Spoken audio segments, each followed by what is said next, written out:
2 is a Form 451 exemption application for the Holy Family Shrine. It's parcel 011266961.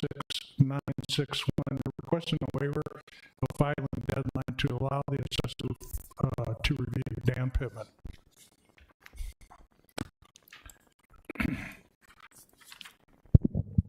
Good afternoon. The Holy Family Shrine, located south of Interstate 80, had a lot deeded to them by way of donation in about mid-December.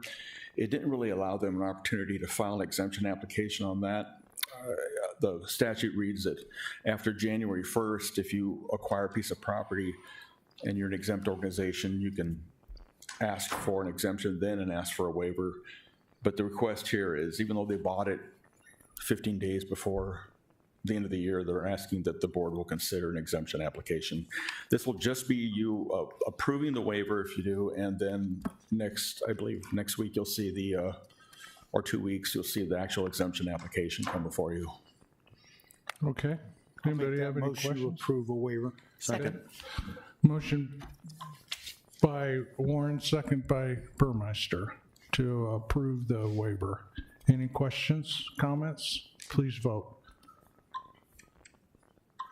Motion passed. Okay, the last item's tax corrections, 48 and 49 for Dan. Does anybody have any questions? Motion to approve. Second. Okay, motion by Klug, second by Burmeister. Any further comments? Please vote. Motion passed. Okay, we don't need an executive session today, so all agenda items have been addressed as published, and the Board of Equalization is adjourned.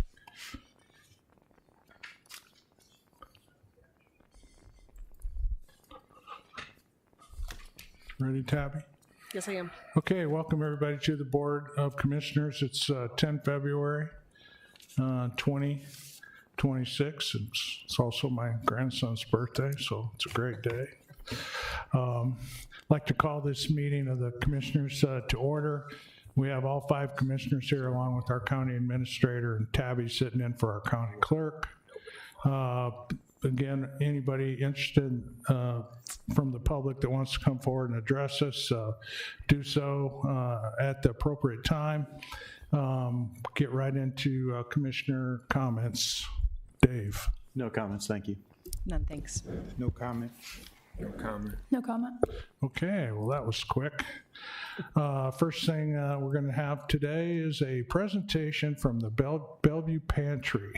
Aaron Bowen, Executive Director, Eastern Nebraska Community Action Partnership and Bellevue Pantry. Are you here?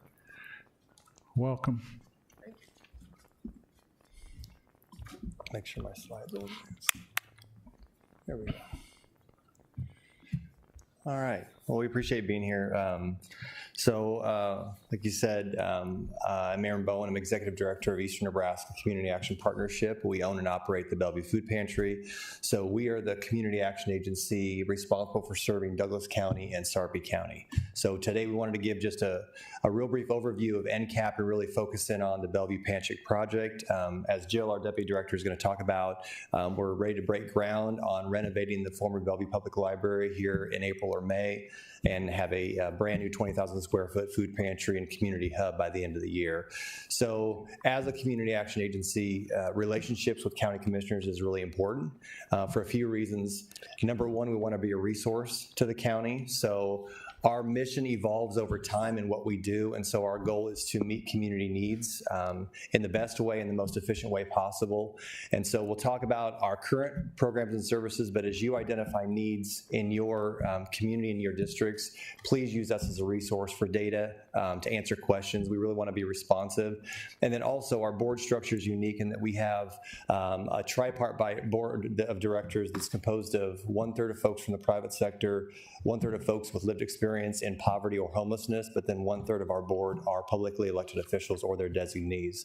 So as we have vacancies open, it happens throughout Nebraska. A lot of county commissioners serve on community action boards of directors or are able to appoint someone that they want to serve in their stead. So we wanted to give you a brief overview and then answer any questions you have about the agency.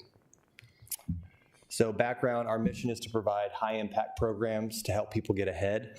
Community Action is one of those longstanding War on Poverty programs that came out of the mid-'60s, and so along with Head Start, Job Corps, and other programs, we have survived all these years. So we operate in two very different communities. In Bellevue, near Old Town, is the current pantry, and then we've also had a facility in North Omaha since we opened. And so we've been involved with the Bellevue Pantry for about the past 15 years, and then in 2020, we're asked by the Bellevue Ministerial Association to take over all facets of that operation. We have been providing office support and daily support to clients for a number of years, and with their membership dwindling, they asked us to take over. And so now we have to balance the needs of both communities and make sure we're meeting them where they're at. So small team, about 14 people in both locations. We have a budget of about $2.5 million, which is a combination of both federal funding and local and private grants and donations. And so last year provided about 40,000 services to about 7,200 households across both counties. And so our responsibility is to really solve or problem solve around any need that comes up in any part of the community. But our focus right now has been on Bellevue and on North Omaha. But in other parts of Sarpy County, if there are needs present, we want to hear about those so we can problem solve and figure out how we can address those either by ourselves or through collaboration.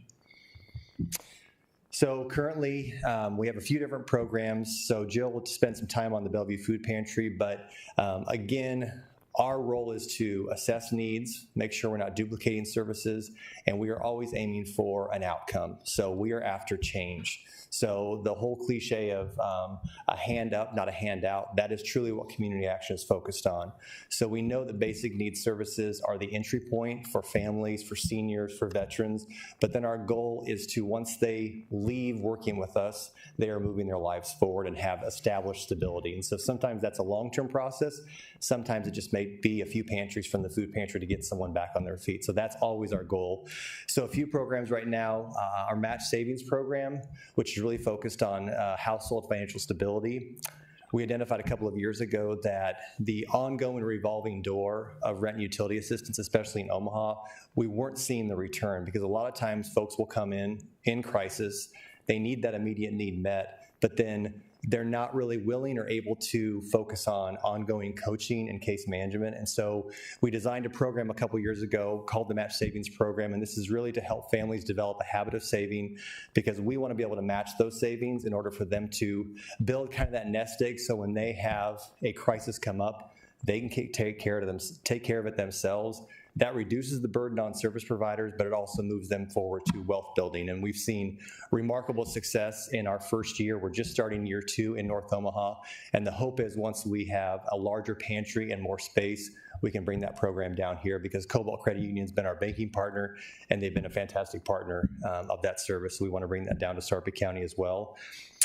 We are one of the largest commodity supplemental food programs in the state of Nebraska. So every month we deliver food to about 1,400 very vulnerable low-income seniors across both counties and also some parts of Washington County and also Fort Calhoun. So once the pantry is built, that all comes from our North Omaha office, but once we have the new pantry built, our entire food operation will be down here in Sarpy County, so that'll be our hub. So these seniors who a lot of times are facing isolation, chronic health concerns, lack of access to resources, we're always trying to line up new resources because unfortunately in both counties, there just aren't enough services for those seniors. And so we're hoping with a larger pantry, we can provide more of those services to those folks to hopefully extend their lives and help them live better lives the longer they can live.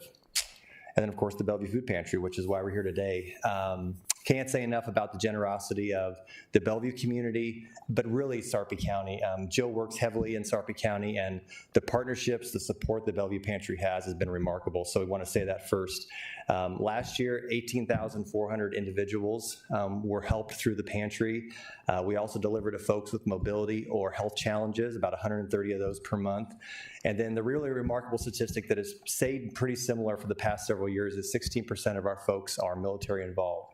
That's veterans, that's active duty, that's military families.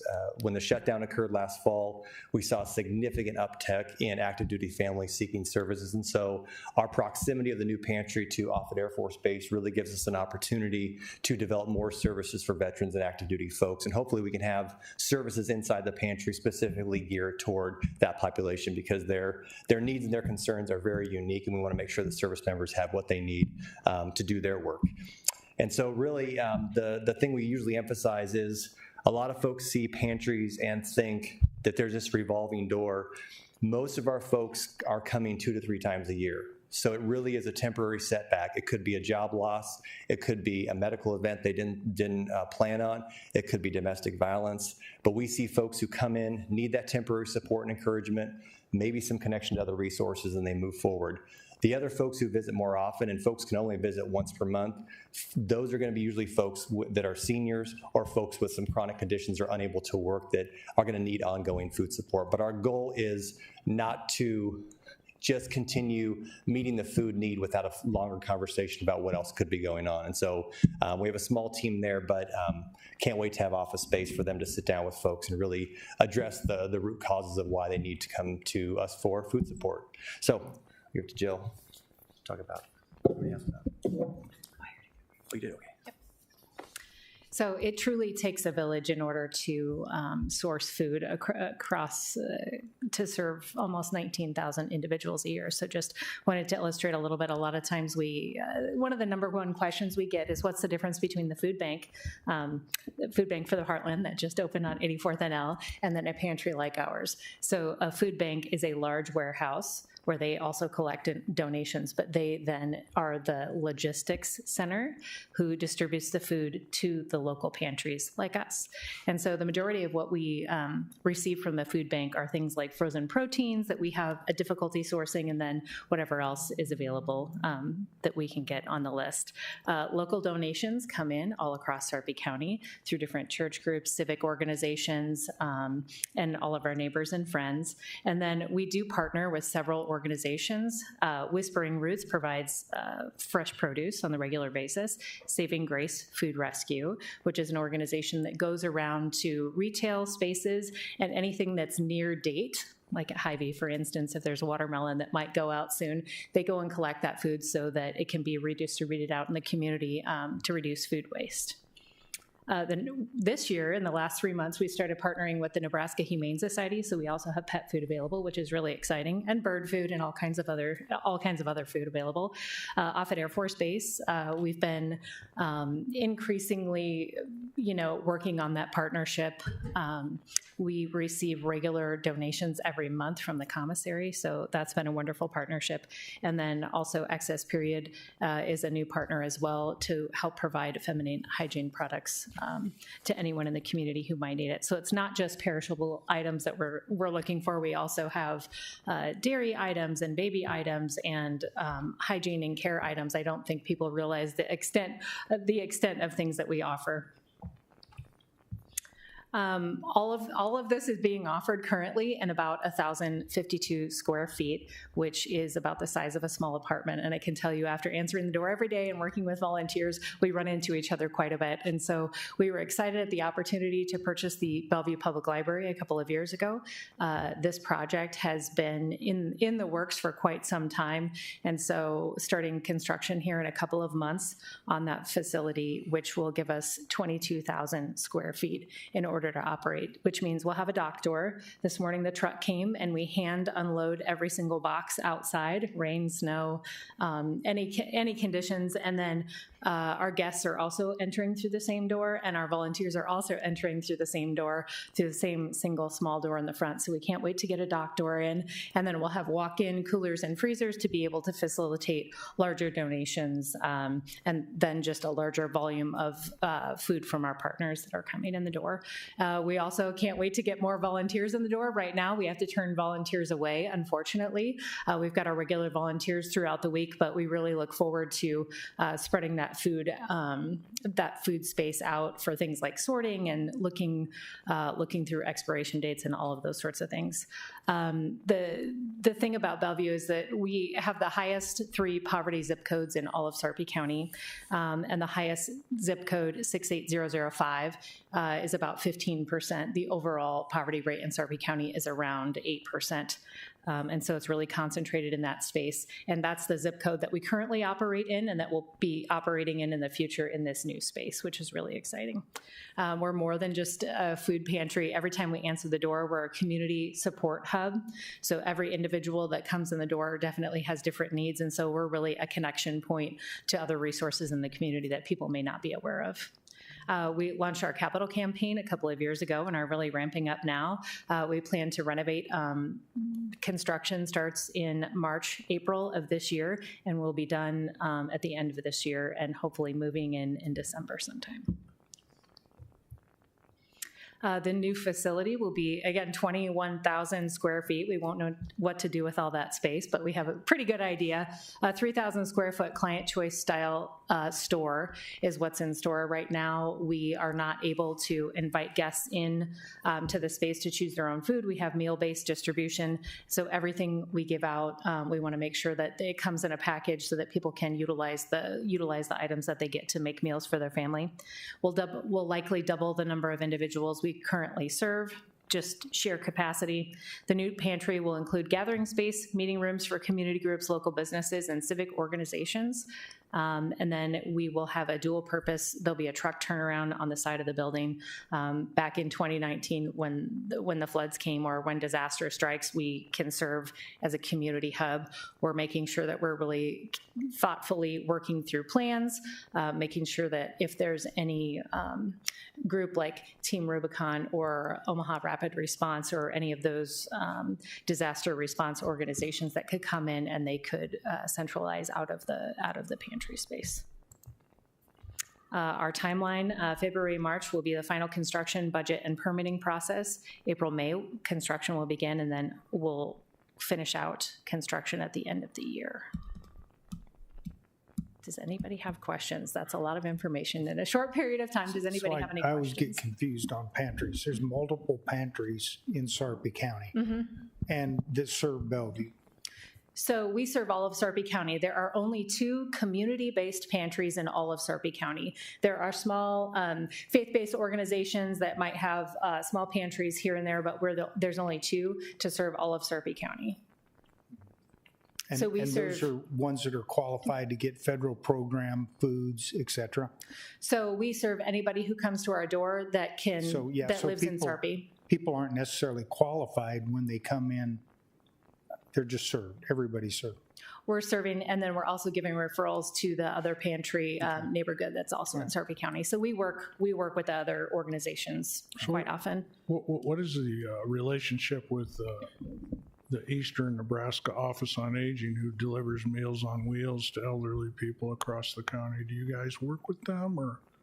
Yeah, I mean, they do a lot of senior work, and so they'll probably deliver Meals on Wheels to some of the same seniors. Ours is a monthly food package, which hopefully is enough of the staples to get seniors by for the month. So it's 2 different programs. Oh, okay. Yep. So when for a senior, you either deliver, or when they come in, they get a whole month's worth of food. Yeah, they'll supplies? get 1 box of food, and so the USDA is very specific about meeting their dietary guidelines, and so they'll either pick up the food on site if they have transportation in North Omaha, or we will deliver to congregate living centers, apartment complexes, but we also go door to door to about 250 homebound seniors. And so once we have the new pantry built, the pantry here will be the hub, and we'll do some on-site distribution there and then deliver from that space up to the other parts of the 2 counties. So. Okay. And then, Aaron, you said something about board of directors, or what?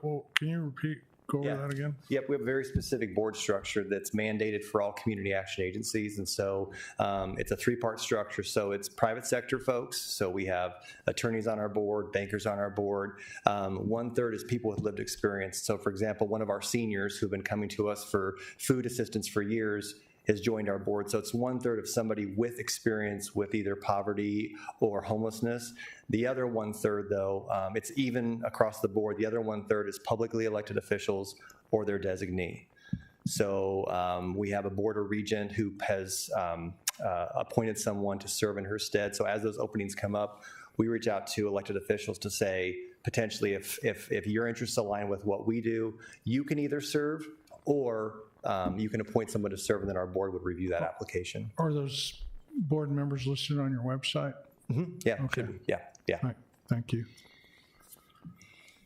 And then I guess just I'll wrap up here. I know we've taken probably a little bit more of your time. But in terms of our federal funding, none of that can be used for construction. So all the funds we've raised have been through grants, a couple of CDBG grants through the city of Bellevue, and private commitments and donations. And so all told right now, our total is about $4.2 million, and that's what we'll need to finish the project by the end of the year. So we're reaching out to businesses right now in the Bellevue and Sarpy County area. So we want to identify anyone who's wants to support the project or wants to connect with us and just partner with us. We're always willing to have that conversation. And so hopefully this is the start of our conversation. I'd like to start a kind of an ongoing newsletter, not inundate you, but give you updates on what NCAP is doing, because we want to make sure, again, we are responsive. When floods hit in 2019, we received additional funds. We did a lot of funds distribution to support the community.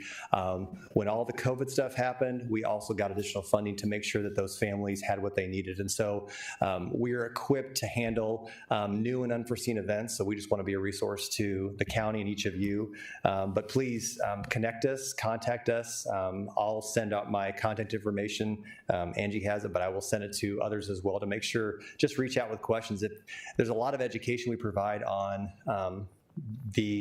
what living low income looks like, what food insecurity looks like. We want to make sure that people have the right information, and hopefully we can be a source of facts for you all and support your work. So thanks for having us, and thanks for doing what you do. So. Yeah, well, thank you. We appreciate you guys taking time to come educate us on this pretty worthwhile program. So thank you. Thanks for coming out.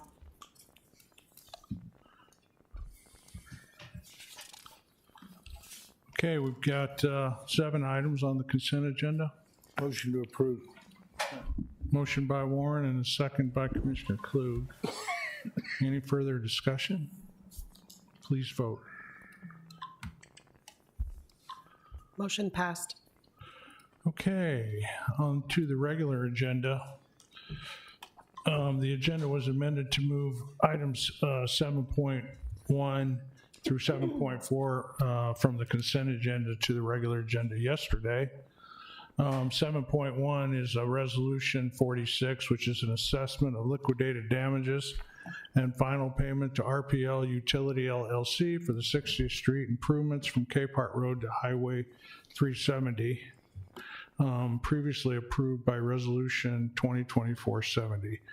The liquidated damages in the amount of $2,000 per day for each day after the completion date of 19 days in the amount of $38,000 to be deducted from the final payment for a total of $229,686.12 due to RPL Utility LLC.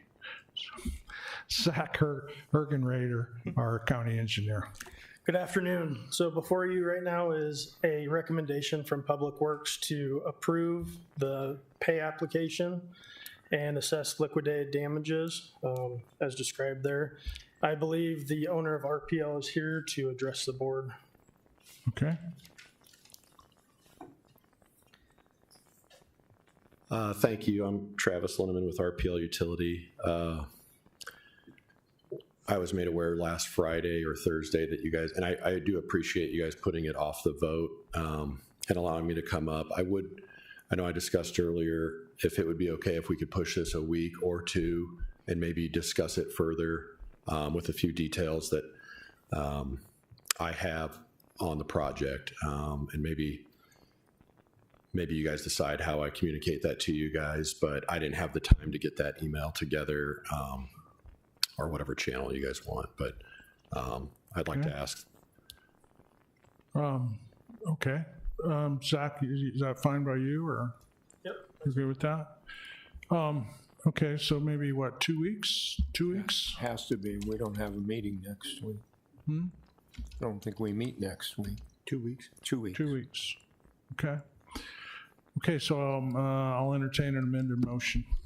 So moved. Second.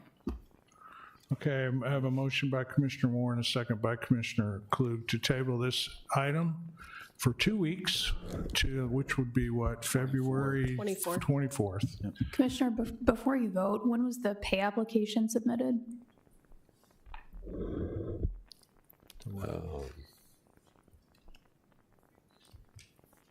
I don't have the exact date, but I believe it was the middle of January.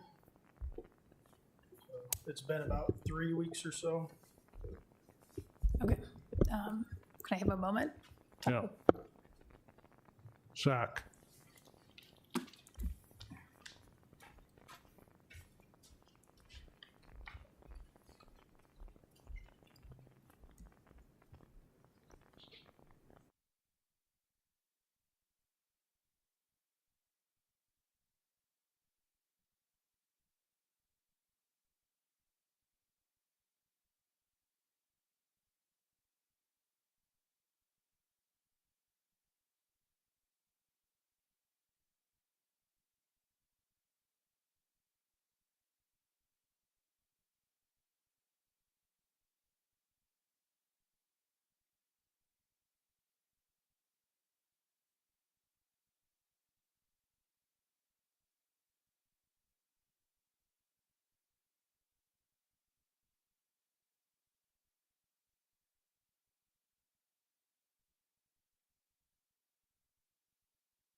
Chairman, rather than delay this any further, can we move on to the next agenda item? Thank you. I'm sorry. I was just going to make that call, but thanks for that.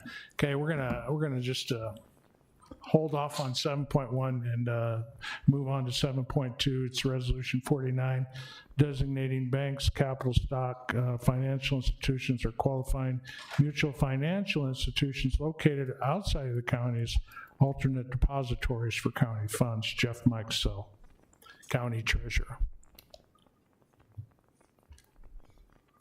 Good afternoon, Commissioners. These three resolutions reflect our annual report and request for approval for our banking partners for the upcoming year. We're seeking no change to our current 7, including NPATE. We had 3 applicants, which we chose to deny. We don't need any more, and they also do not have any presence within Sarpy County. So our 6 banks, NPATE, keep it as is. That's our request. Questions, comments? Motion to approve. So moved. Second.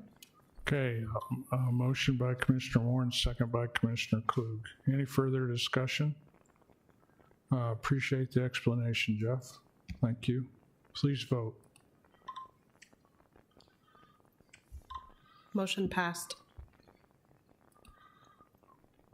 Okay. Okay, item 7.4 is Resolution 48, designating banks, capital stock, financial institutions, and qualifying mutual financial institutions located within the county as depositories. Anything down on this one, Jeff? Okay, motion, please. We're on 7.3. Yeah, 7.3. 7.3 is. Oh, did I Motion to skip approve that? Oh my gosh, there's 3 of them. Motion to approve Resolution Thank you. 2026-50.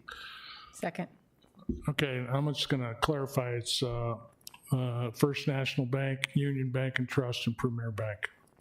Yeah, and they're outside of the county. Right. let's start this one over with 7.3, okay? Because I read the wrong verbiage. It's designate banks, capital stock, financial institutions, or qualifying mutual financial institutions located outside the county as alternate depositories for county funds. First National Bank, Union Bank, and Premier Bank. Now, does anybody that's made a motion want to change their motion? So I think we had a motion by Commissioner Klug and a second by Commissioner Burmeister.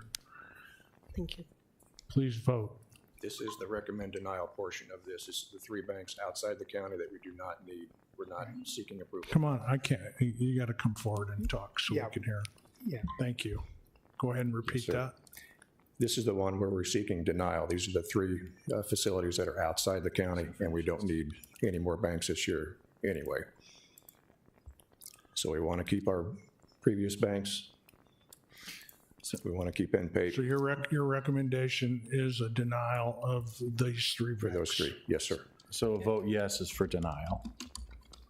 No, a vote no would be, Depending on how the resolution's written. not the way that's read to me. I think, I've got a copy of the resolution. I think it says. Yeah, thank you.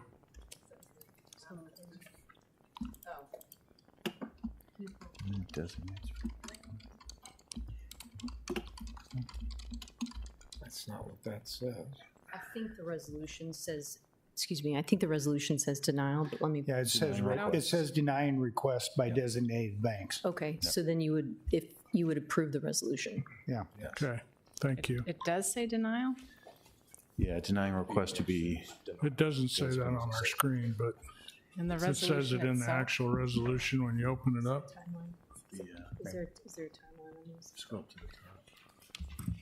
My recommendation here is to table this for 2 weeks, this particular one, and what we'll do is we'll bring it back. Because the resolution says denial, but the agenda item up there says designate the banks. And the body of the resolution says approve. At the We'll check bottom. that. We'll figure that out. So, Okay, you guys want to withdraw your original I'll withdraw motion? my motion. Okay. We could table the motion until February 24th. Second. Okay, amended motion by Commissioner Klug to table till the 24th and a second by Commissioner Burmeister. Please vote.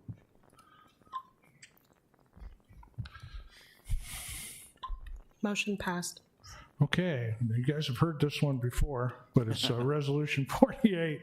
And on this one, we're going to designate banks, capital stock, financial institution, or qualified mutual financial institutions located within the county as depositories for county funds. Those that would include Access, American National, Core, Dayspring, 5 Points, JP Morgan, Chase, and Pinnacle. Anybody want to make a motion on that? So moved. Second. Okay, I have a motion by Commissioner Klug and a second by Commissioner Burmeister. Any discussion? Okay, please vote. Motion passed. Are we ready to go back to 7-1? Yes, sir. Thank you. Okay, I'm going to go back to 7-1, which is Resolution 46. Good afternoon, Commissioners. Steve Preston, Deputy County Attorney. After discussing this with the County Administrator and the County Engineer, we would propose that you approve Resolution 2026-046 with the following amendments, which I'll give to you if you're inclined to make that motion. 1, authorize the withholding of $38,000 from payment as a disputed amount and table further consideration of the assessment of liquidated damages until the board meeting on February 24th, 2026. And then authorize payment to the contractor of the balance due under the pay application in the amount of $229,686.12. Okay. Did everybody get that? So basically, it's so that we can pay them the amount less that, and then it's the same thing they're asking us to do, just in a different manner. It would withhold the disputed amount and then allow them to be paid the Okay, could you please make sure the clerk gets that in writing? Thank you. Okay, I'll entertain a motion on the amended. Motion to approve the amended motion. Second. Okay, motion by Klug and a second by Burmeister. Any further questions? My only question is that I can't imagine why that's not acceptable. Yeah. All right. Thank you. Okay, please vote. Motion passed. Okay. We're finally down to the last item, which is 7.5, second quarter fiscal year 26 financial update. Dan Telekas, Chief Financial Officer, Sarpy County. Good afternoon, Commissioners. I'm going to bring up a couple documents here.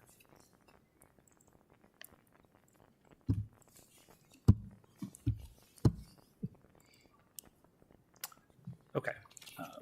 As I get started here, just a reminder that the intent of this is to provide a high-level overview of the performance of the fiscal year 26 budget halfway through the budget year. There are more detailed reports that are available on the fiscal and budget page of the county website. So we'll stick pretty high level here, but that detail is available online. And then also anybody is welcome to reach out to the fiscal and budget office at any time if they want to discuss anything or get some more detail. So we'll start by looking at the dashboard report. And the first section on that is our revenues. And if you look at the total revenues, we're at 55% collection through the year. And kind of looking at this 6-month report is always really the easiest to look at because you're thinking naturally that that number should be at about 50%, right? So this is a very clear report to look at here. The categories of local revenue, federal revenue, and state revenue are all exceeding or at that 50% marker. And just want to remind the board that one of our budget tenets is to budget our revenues conservatively. So that is reflected in those percentages being over 50% as well.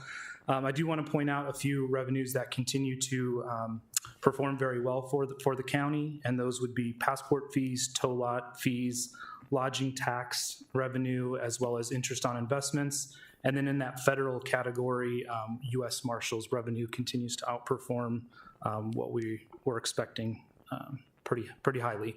On that property tax line, we do see 37% collections. That is very, very typical of what we see halfway through the budget year. And the reasoning for that is the fiscal year 26 budget, that $84 million budget figure, is based on 2025 assessed valuations and the county's 2025 tax levy. But the actual year-to-date revenue, that $31 million that we've collected so far, that actually represents the second half of 2024's taxes that we've collected. So property tax revenue is about 6 months behind when we're looking at actual revenue when we compare it to our budget. So the fact that we're in that mid to high 30% range is very normal for where property tax collections are at this point in the year. The second section of the dashboard report is the same sort of look at our expense budget. That total expense line item, we see 38% of our budget has been expensed in the first 6 months of the year. Again, just kind of what we like to see is those revenues over 50%, those expenses under 50%, and that's exactly what we do see here. I do want to talk a little bit about the operating expense line item. We see an 18% of our operating expenses have been spent so far this year. I just kind of wanted to touch, I know we've talked about this a little bit before, but in that $78.9 million operating expense, there are dollars that are appropriated for expenses that we actually don't anticipate spending in a current budget year. So just to call out a few of those, in that operating expense line item, there is an appropriation to spend the wastewater agency reserves. Hopefully we don't have to during the budget year, but they are listed as an operating expense, so they are part of that budget. Similarly, we have $4.3 million in our landfill post-closure requirement fund. That is also dollars that are budgeted as an operational expense that we don't hope to actually spend throughout the year. So just those two items together, we're looking at about $10 million of that $79 million operating budget or operating expense category that we don't anticipate to actually spend. So seeing that percentage spent so far at 18% is, again, a good sign, nothing to be alarmed of. And also when we get to the full year presentation of the budget, we'll also see that hopefully that line is well under 100% of that budget as well. It would be helpful if you could just tell us, maybe put it in parentheses underneath the number, how much is carryover for Would it be things. helpful, know. so similar to how I break out personnel services between general fund and all other funds, maybe I can break out operating expenses. That'd by- just make it a little bit easier to understand. It was a great explanation though, but I won't remember it 3 months But from now. I will do so that. I will do that. Thank you. The next section is where our cash is as of December 31st. I've noted for some of those funds there that include any kind of reserve or requirement that's set aside. But I want to, for the purpose of this presentation, I'd like to focus on the general fund. So we finished the first 6 months of our fiscal year with a cash balance in the general fund of $20,886,000. And we have a general fund cash reserve of $21 million.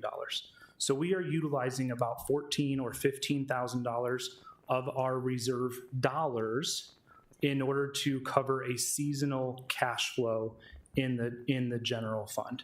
So let's talk a little bit about this more in depth, because we're not actually utilizing the dollars that are set aside for the cash reserve for expenses. Those are two different things here. So the first report that is on your screen, you've seen this before, and the chart on the bottom of it represents, let me zoom in a little bit on it.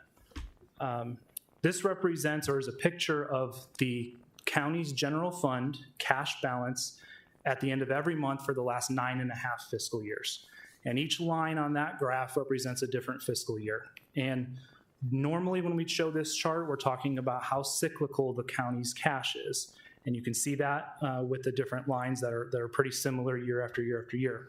The other thing we like to point out here is from November until February of each fiscal year, that is when the county's general fund cash is at its lowest point. So from November to February, we're at the lowest point of cash on hand in the general fund. Looking specifically at fiscal year 26, if we just highlight that one single year, this pink line, the solid pink line represents where we've been the first 6 months of the year, and the dotted pink line is the projection of where that cash balance will continue for the rest of the fiscal year. And you can see that the green shaded area, that is our reserve. Those are the reserve dollars in our general fund budget. And in December, we've just barely touched that reserve amount, again, by $14,000 or so. But we project the next few months to be pretty close to that line. And then in March, when we receive property tax collections, we'll jump back up. One thing I want to mention here, or two things I'll mention here, is that in fiscal year 24, we dipped into our reserve on 3 different months of the fiscal year. So this is not out of the ordinary. This happens from time to time. In fiscal year 25, we did not, but we are here this year in fiscal year 26. It's nothing to be alarmed of. In fact, in January, if you look at the January cash balance, we're already back up at $21.7 million. So we've already come back out of that.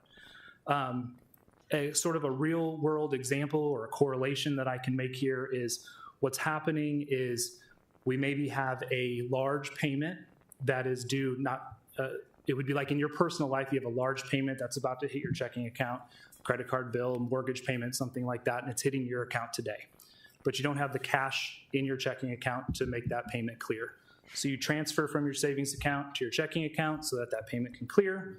And then on Friday, when your paycheck hits your checking account, you move that money back to your savings. That's essentially what's happening here, except those are not in 2 different accounts. They're both in the general fund. So basically, it's the collection of of property taxes. We collect 3 times a year, basically. March 31st, or right then and there, or right before, and obviously July 31st, and then for people that are paying at the end of the year. So we have 3 collection points, and that's where we're getting the bulk of our cash, and that's why we come back up now in January, because we probably got an infusion of cash at the end of the year. Yes, you're exactly right. If you look at our property tax collection history, I mean, March is by far the biggest month, July is the second biggest month, and then December would be the third biggest month. I'm sorry, January would be the third biggest month. So yes, we do see that, and this is just a cash flow. And maybe this question isn't for you, but it might be for Jeff. What percentage do we collect? I mean, obviously, and the other one, and I'm glad you made the point about 2024 taxes being our first go-round, basically. But it would be interesting to know the percentage of property tax we're collecting in December and March and also July. And obviously not everybody pays their taxes on time, but it would just be interesting to see the percentage of that money coming in on those 3 times. And I do know that information is available. I would doubt that Jason or Jeff have it on hand to talk about right now. That would be good to have going forward, though. It's just what's creating the large drop between August and September? It looks a little statistically significant compared to all the other years that you're showing there. Yes, you're absolutely right, and that's the fact that the fiscal year 26 budget included a large amount of transfers, primarily from the general fund to the public works fund for road projects. Okay. So we made those transfers in the month of September, which is why you see the significant cash drop. If we go back to the dashboard report now, the bottom section of that first page is just a brief overview of our self-insured health insurance fund. Just wanted to show that from a revenue standpoint, we're right at 50%. So in terms of employee and employer contributions to the fund, we're right at what we budgeted for the year, or 50% of what we budgeted for the year. On the expense side, we're at 53% of expenses so far. That's mostly driven by the fact that our claims experience, which is shown here as 56%, is just a little bit over what we expected. We budget to expected claims. Sometimes we know those come in a little bit higher. And also the fact that the first half of the fiscal year was the second half of the plan year. That's when people start to meet their deductibles. Anybody who's in the medical field knows that, people are kind of trying to get all those appointments in November and December because they've hit their deductibles, and that drives our claims experience up on our end. So even though we're at 53% of budget on the expense side, I do anticipate that'll slow down and we'll end the year under 100%. The second page of the dashboard report is a comparison of the first 6 months of last year to the first 6 months of this year. I'm not going to spend too much time on all these categories. This is actually a really good comparison, and they tell a really good comparison from year to year and what might be different. I will call out a few items here. On the revenue line items, the federal line item, we see a large percentage increase, 240%. That's really attributable to 2 items. One is the U.S. Marshals revenue that I talked about earlier, outperforming where that was last year. And then second is we received about $300,000 in FEMA reimbursement this year that we did not receive last year. On the expense side, really the only large percentage change that we see here is in that rentals category. I'll point out that both the probation lease, which is the 1410 Wall Street lease with the City of Bellevue, and the Sheriff's Office West Precinct lease, those are both new for the current fiscal year. The probation lease started at the end of fiscal year 25, but when you're making a comparison from year to year, those 2 expenses for those 2 leases are not in the prior year actual figures. And then from a cash standpoint, we really don't have huge changes from year to year. I will talk about 2 items here. One is the sewer fund. We see this 22% increase in the fiscal year 26 budget. We did make an effort to increase the wastewater agency reserves, so that's reflected in the cash balance in the sewer funds. And then in the sinking fund, we see a 72% decrease in the cash balance in that fund.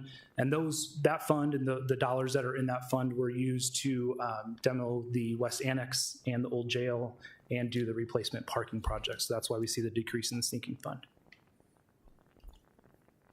2 more sections to go here. In the yellow section, just a brief overview of the self-insured health insurance by plan year. So really in 23, We're seeing a $1.4 million revenue. That is the employer fund, pre-fund of that account. And then in 24 and 25, that is the actual experience of those 2 plan years. So it's not outside of the norm to see that first plan year of a switch to a self-insured fund. We see almost a $1.1 million performance into the positive in that fund. In 2025, we see that that plan year performance is just under 400,000. That's a very good year, but that's the number that we'll start to see kind of going above and below zero, and we just hope that that continues to kind of balance out over the years, good years, bad years, as we continue on with the self-insured insurance fund. And on the right side of that yellow section, just a history of claims experienced by month. We'll track this just like I kind of showed that cash balance in the general fund chart. We'll track this from year to year just to see if we have any outliers at any point.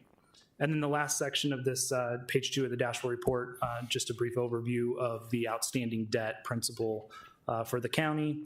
You'll see that we have several payments that are coming up in June of 26. Those are all the highway allocation and building bonds debt that we've issued over the past years. And then in the stadium, the 2 stadium bonds, both of those had debt payments that were due in December, so the next one's not due until the next fiscal year. And then just as a reminder that when we look at principal and interest on debt as it relates to the entire county budget, about 4.25% is what's represented as principal and interest due. With that, I am finished. So if you have any questions, I'd be happy to entertain those. Questions for Dan? Thank you, Dan. Thank you, Dan. Okay, we don't have a need for an executive session today, and as a reminder, we won't be having a meeting next week due to President's Day holiday. So enjoy that day off for those of you that get it. And we'll see you in 2 weeks. All agenda items having been addressed as published, the Board of Commissioners is adjourned.